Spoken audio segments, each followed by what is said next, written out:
திமுக ஆட்சியில் சாதி மத கலவரம் இல்லாமல் இருக்கிறது தமிழ்நாடு.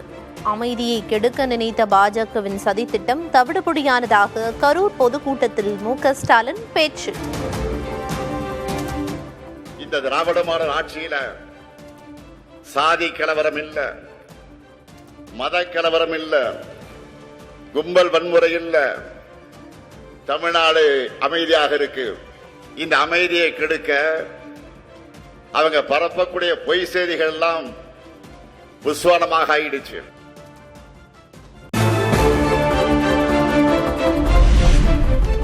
திமுக தேர்தல் அறிக்கையால் பதற்றத்தில் இருக்கிறார் பழனிசாமி. கரூர் பொதுக்கூட்டத்தில் தேர்தல் வாக்குறுதிகளை பட்டியலிட்டு திமுக தலைவர் ஸ்டாலின் பேச்சு.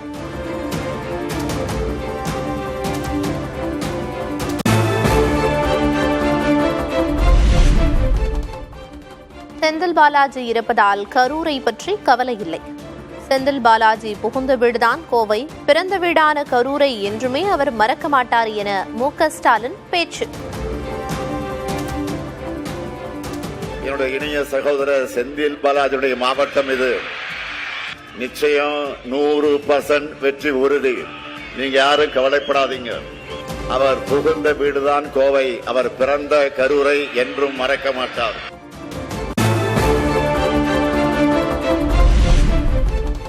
யாருடைய கையில் இரத்தக்கரை படிந்துள்ளது என சிவகங்கை மாவட்டம் திருப்பத்தூர் பரப்புரையில் எடப்பாடி பழனிசாமி கேள்வி.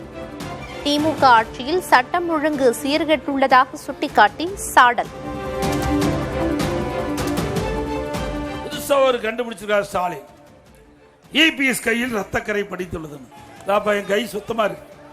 இன்னைக்கு சிறுமிகளுக்கு பாதுகாப்பு இல்ல, பெண்களுக்கு பாதுகாப்பு இல்ல, வயது வந்த தாய்மார்களுக்கு பாதுகாப்பு இல்லாத ஒரு ஆட்சி திமுக ஆட்சி. உங்களுடைய ஆட்சியில சட்டம் சத்தி சிரித்துக் கொண்டிருக்கிறது. சட்டம் அடியோடு சீரழிந்து விட்டது தமிழகத்திலே.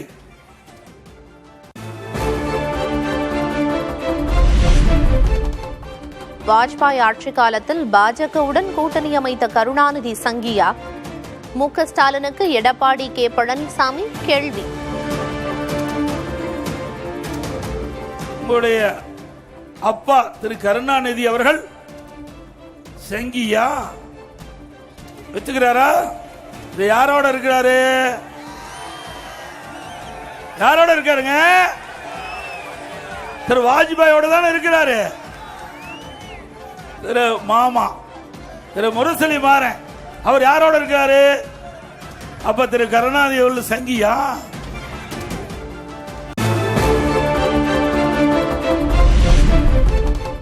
வாஜ்பாய் அரசின் கடிவாளம் கருணாநிதியின் கையில் இருந்ததாக பழனிசாமிக்கு ஸ்டாலின் பதிலடி. தற்போது தேசிய ஜனநாயக கூட்டணி கட்சியின் குடுமி அமித்ஷாவின் கையில் இருப்பதாகவும் சாடல்.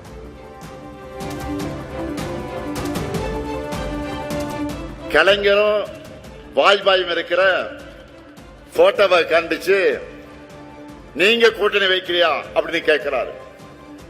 நாங்க கூட்டணி வச்சமை தவிர பழனிசாமி மாதிரி அழகு வைக்கல, அதை புரிஞ்சுக்கங்க. நாங்க கூட்டணி வச்சப்போ திமுக தலைவர் கலைஞர் கிட்ட தான் இருந்துச்சு. நாங்க கூட்டணி வச்சப்போ திமுக கலைஞர் கிட்ட தான் இருந்துச்சு.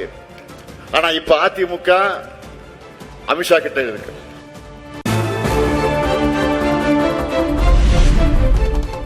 பாஜக அதிமுக கூட்டணி ஆட்சிக்கு வந்தால் தமிழகத்தின் பெயரை தட்சிண பிரதேசம் என மாற்றி விடுவார்கள்.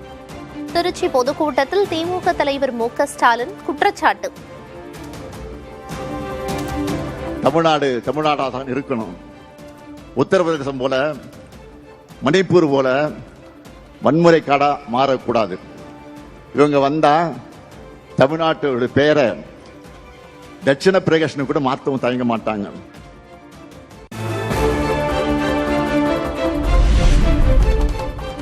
திருச்சி துறையூர் தொகுதிக்கான வேட்பாளரை இன்னும் அறிவிக்காத காங்கிரஸ். வேட்பாளர் இல்லாமலேயே கை சின்னத்திற்காக வாக்கு சேகரித்த மு.க.ஸ்டாலின்.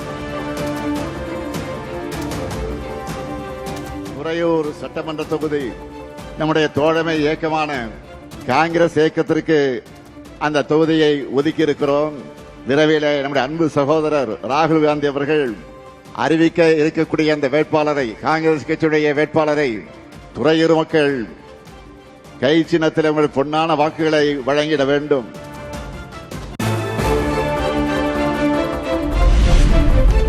இதுவரை வேட்பாளர் பட்டியலை இறுதி செய்யாத பாஜக. சிவகங்கை மாவட்டம் திருப்பத்தூர் பரப்புரையில் அறிவிக்கப்படாத பாஜக வேட்பாளர்களுக்கு வாக்கு சேகரித்த பழனிசாமி. திருப்பத்தூர், மானாமதுரை ஆகிய 2 தொகுதியிலும் நம் கூட்டணியில் அங்கம் வைக்கின்ற பாரதிய ஜனதா கட்சியைச் சேர்ந்த வேட்பாளர் நிறுத்தப்படுவார்கள். அவருக்கு தாமரை சின்னத்திலே வாக்களித்து வெற்றி பெற செய்யுங்கள். இந்த 4 சட்டமன்ற தொகுதியில் இருக்கின்ற வேட்பாளர்களை வெற்றி பெற செய்ய வேண்டுமாய் உங்களை இருகரம் கூப்பி வேண்டி கேட்டுக் கொள்கின்றேன்.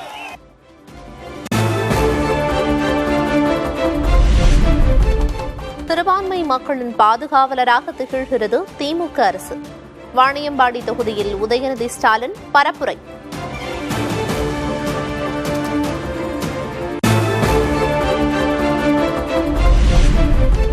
பாஜக ஆளும் மாநிலங்களில்தான் குற்றங்கள் அதிக அளவில் நடப்பதாக திமுக எம்பி கனிமொழி விமர்சனம்.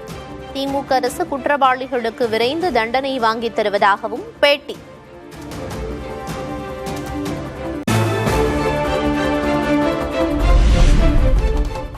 தேர்தல் மேலாண்மை ஒருங்கிணைப்பு குழு தலைவர் பொறுப்பிலிருந்து விலகினார் மாணிக்கம் தாக்கூர். காங்கிரஸ் வேட்பாளர்கள் தேர்வில் குழப்பம் நீடிக்கும் சூழலில் விலகல்.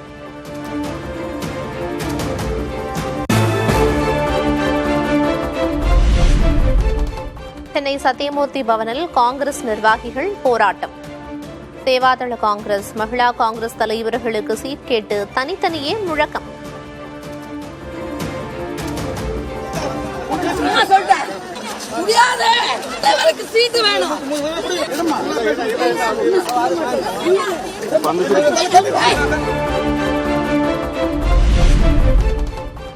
அரூர் கேட்டும் அரக்கோணம் தந்தார்கள், பல்லாவரம் கேட்டும் பன்ருட்டி தந்தார்கள். அவசர கதியில் விசிகவுக்கு தொகுதிகள் ஒதுக்கீடு செய்யப்பட்டதாக திருமாவளவன் ஆதங்கம்.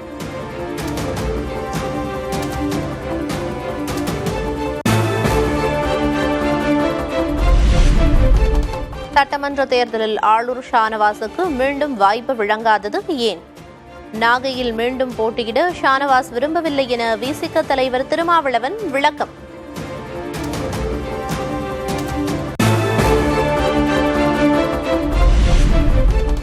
சென்னையில் போட்டியிட விரும்பியதால் நாகையை வேண்டாம் என கூறியதாக ஆளூர் ஷானவாஸ் விளக்கம். தேர்தலில் போட்டியிடவில்லை என்றாலும் கட்சிக்காக தொடர்ந்து உழைப்பேன் என்றும் புதிய தலைமுறைக்கு பிரத்யேக பேட்டி.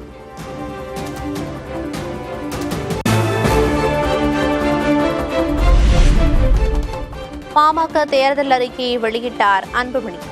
5 லட்சம் பேருக்கு அரசு வேலை வழங்கப்படும் என்று வாக்குறுதி.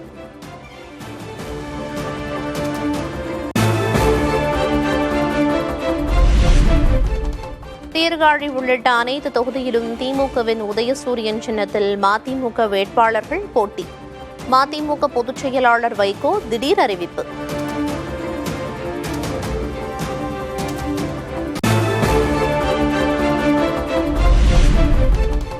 சட்டமன்ற தேர்தலையொட்டி ஏப்ரல் 6ஆம் தேதி முதல் 21ஆம் தேதி வரை மதிமுக பொதுச் செயலர் வைகோ பரப்புரை. கடையநல்லூர் தொகுதியில் தொடங்கி மதுரை தெற்கில் பரப்புரையை நிறைவு செய்கிறார்.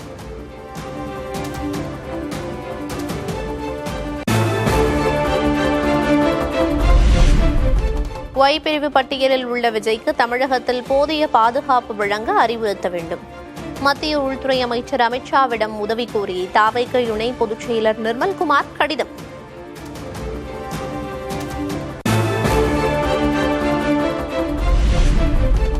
தாவேக்கவுடன் தேர்தலுக்கு பிந்தைய கூட்டணி அமைக்க வாய்ப்பிருப்பதாக கூறிய மத்திய அமைச்சர் ராம்தாஸ் அதவாலேவுக்கு ஆதவ் அர்ஜுனா எதிர்வினை. எக்காலத்திலும் பாஜகவுடன் கூட்டணி இல்லை என திட்டவட்டம். எங்களுடைய தலைவர் தலைமையில் ஆட்சியை நாங்கள் அமைப்போம். அது மதசார்பற்ற சமூக நீதிக்கான அரசாக இருக்கும். இதுதான் ஃபைனல் ஆன்சரா நாங்க சொல்றேன். எந்த காலத்திலையும் நாங்கள் பிஜேபியோட கூட்டணி கிடையாது என்பதை தலைவர் ஆள தெளிவா சொல்லிட்டார். அதனால இந்த சந்தேகங்கள் இனிமேட்டு கிளப்பாதீங்க.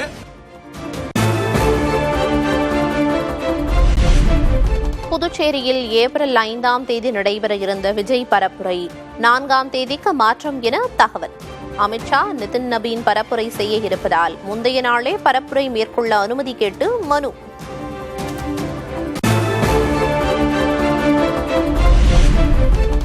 பெரிய ஹீரோ என்றால் ஒரு தொகுதியில் மட்டும் போட்டியிடுங்கள் என விஜய்க்கு சீமான் சவால். 2 தொகுதிகளில் போட்டியிடுவது மக்கள் விரோதம் என்றும் சாடல். பெரிய ஹீரோனா தனிச்சு நிக்கணும்டா, ஒரே தொகுதியில நிக்கணும்டா, கான்பிடன்ட் வேணும்டா, நம்பிக்கையோடு இருக்க நம்ம வெல்லுவோம். உனக்கே நம்பிக்கை இல்ல, எதுக்கு 2 தொகுதியில் போய் நிக்கிற? டேய் 2 முறை நின்று தோத்துருக்கேன்டா நானு, ஆனாலும் 3வது முறை என் சொல் காரைக்குடியில போய் தனிச்சு நிக்கிறேன் ஒரே இடத்துல.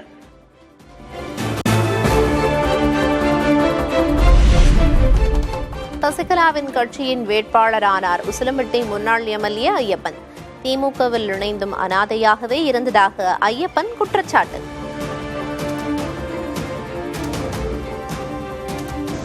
திராவிட முன்னேற்ற கழகத்திலிருந்து எங்களது உசிலம்பட்டி சட்டமன்ற தொகுதிக்குட்பட்ட தொண்டர்களோடு வந்து இன்று புரட்சி தாய் சின்னம்மா அவர்களிடம் எங்களை இணைத்துக் கொண்டுள்ளோம்.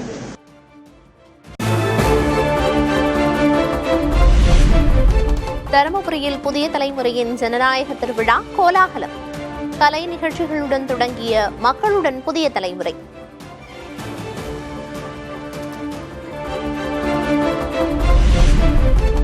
காவிரி உபரி நீர் மூலம் ஏரிகளை நிரப்ப வேண்டும் என 20 ஆண்டுகளாக கோரி வரும் தருமபுரி மக்கள். பழைய பேருந்து நிறுத்தமே மீண்டும் வேண்டும் என மக்களுடன் புதிய தலைமுறை நிகழ்ச்சியில் வலியுறுத்தல்.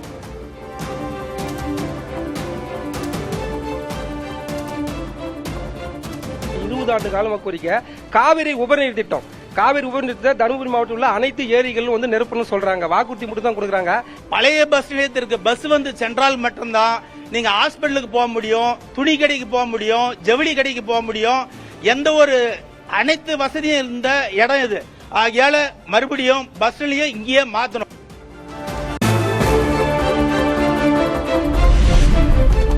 பங்குனி உத்திர திருவிழாவையொட்டி முருகன் கோயில்களில் குவிந்த பக்தர்கள். திருப்பரங்குன்றம் சுவாமிமலை கோயில்களில் சிறப்பு வழிபாடு.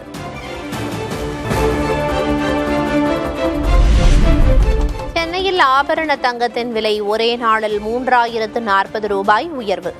1 சவரன் தங்கம் 1,12,400 அதிகரிப்பு.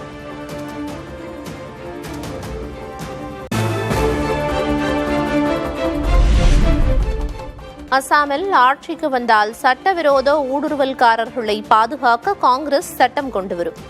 தேர்தல் பரப்புரையில் பிரதமர் மோடி எச்சரிக்கை.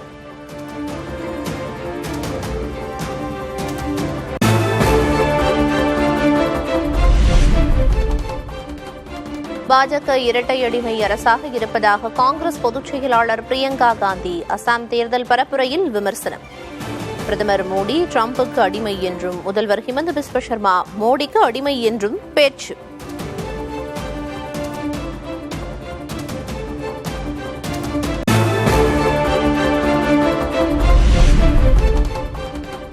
பழனி தண்டாயுதபாணி சுவாமி கோயிலில் பங்குனி உத்திர தேரோட்ட திருவிழா கோலாகலம். அரோகரா கோஷம் விண்ணதிர தேரை வடம் பிடித்த பக்தர்கள். மேற்காசிய போர் 2வது மாதத்தை எட்டிய நிலையில் மேலும் ஒரு திருப்பம். இஸ்ரேல் மீது ஈரான், ஹிஸ்புல்லா, ஹவுதிகள் இணைந்து ஏவுகணை தாக்குதல்.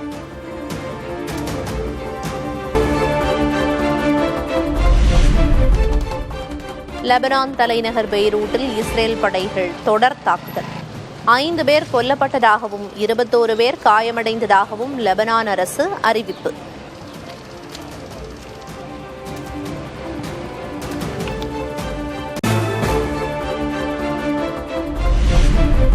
ஹோர்முஸ் நீரிணையில் சிக்கி தவிக்கும் எரிபொருள் கப்பல்கள். உலக அளவில் ஸ்தம்பித்த எரிபொருள் போக்குவரத்து, தவிக்கும் மக்கள்.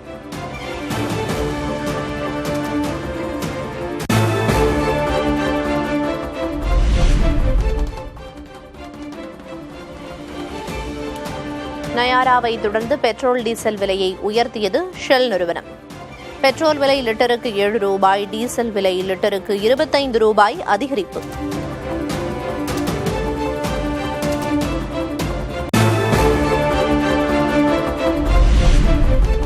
சென்னையில் வணிக சிலிண்டர் விலை 203 ரூபாய் உயர்ந்தது. 19 கிலோ எடை கொண்ட சிலிண்டர் 2246 ரூபாயாக உயர்வு.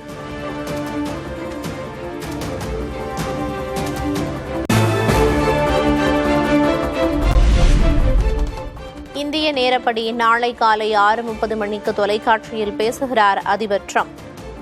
போர் நிறுத்தம் குறித்து பேசுவாரா என உலகமே எதிர்பார்ப்பு.